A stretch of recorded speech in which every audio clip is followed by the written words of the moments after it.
don't mean to take a dark turn, but I have to speak on this because there are real people behind that money that you and those other people raise. You get to sit here freely, married, happy with children, off drugs, which is great for you. What is the penalty though for a crime like that? Like what happened to you? They let you out in a week to go to rehab, then what? So I was facing like 100 and something years, right? But I cooperated. My co-defendant got 8 years and one got 1 year. That's the end result of all the penalties, right? It's the most craziest thing. Like, that's why they call it white collar crime. Like, it's the most ridiculous thing in the world. And there's a reason that's called white collar crime, right? Of course. If it's anything that's like from the streets, that shit is straight black collar crime, right? Yeah. That's what they might as well call it. It's fucked up. But like football numbers for way less. Yeah. You know, this guy's in jail right now for 8 years, 10 years. Because he robbed a gas station for 8. Even something like that. You robbed a gas station or some weed crime, which I see now they saying that Joe Biden is letting a bunch of people out. I know Trump, he let a bunch of people out with these minor offenses, and I think Obama started that. And it's strange to me, you know what I mean, that somebody could do that much damage to the planet. And then, listen, I'm glad you out and able to tell your story, right? Like me, I don't think nobody should be in jail for the rest of their life. Really, I mean, unless it's something with little kids or something, I think that's just repulsive, right? But there has to be something more than like you get to tell on everybody else.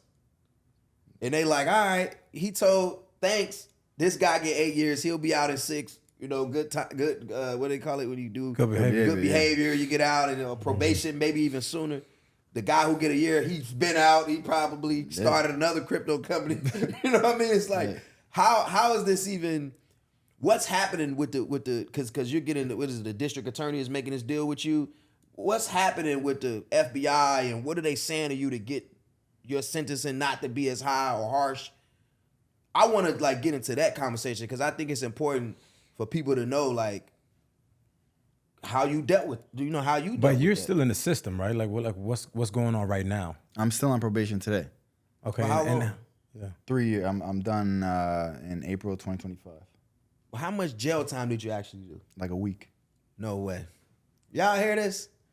That's crazy. My boy did a week in jail for stealing $500 million, man. $500 million. My boy did a week in jail. Damn. And he still get to get rich again. You understand this part? $500 million and you get to get rich again.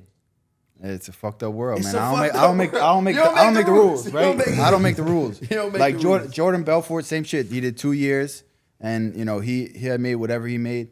It's now he on a campaign. He go out and do TED Talks. It's about how to crazy. get richer. I don't want to take that angle in life where I'm doing sales shit after the fact, right? Like I wasn't a good salesman. I don't think he was a good salesman. We just both was good at fraud and we made a lot of bread, right? But like, I want to try to use my, my likeness now for positive shit, talk about like addiction, all this type of shit, childhood trauma. I want to do good with this whole story in the end, but I totally agree that it wasn't a fair sentence. As much as I sat with the FBI and the prosecutors and worked through it, and to just for one guy to get 8 years, and a lot of people had lost this money.